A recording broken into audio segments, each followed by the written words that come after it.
Hi, this is Kara from Darling Vulgarity. Today we're going to talk about upcycling with brooches. I have a feeling that upcycling is going to be very on trend for the next few years. If taxes on imports go up, the price of goods will rise. We are going to have to do more with less. But lucky for us, we are creative girlies, and upcycling with brooches is a really fun, creative thing to do with your clothes.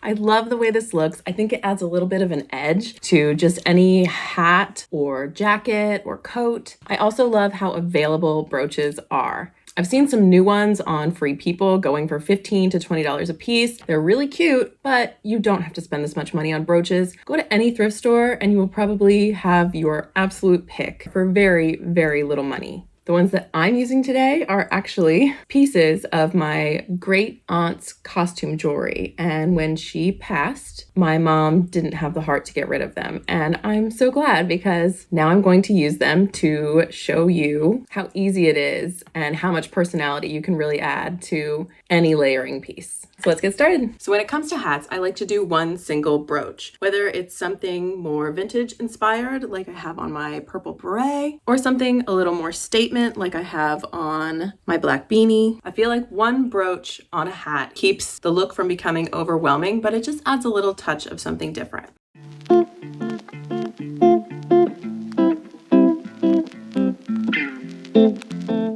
For coats and jackets, I feel like you can go either way. If you want to do one statement piece, that looks great. Or you can mix and match as many as you can fit on one collar.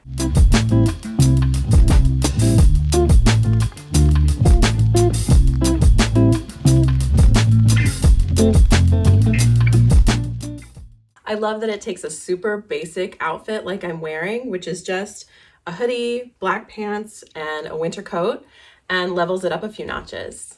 This idea also works great on just a basic denim jacket. So again, this is a pretty basic outfit. It's just a little mini dress with a denim jacket thrown over top. But this addition of the brooch collage just levels it up a notch and turns it into something a little more interesting. I have seen this trend before on pants as well. And while it looks really, really cute, all I can think is, how are you going to sit down? That is all I have for you today. Thanks for watching. Make sure to like and subscribe, and I'll see you next time.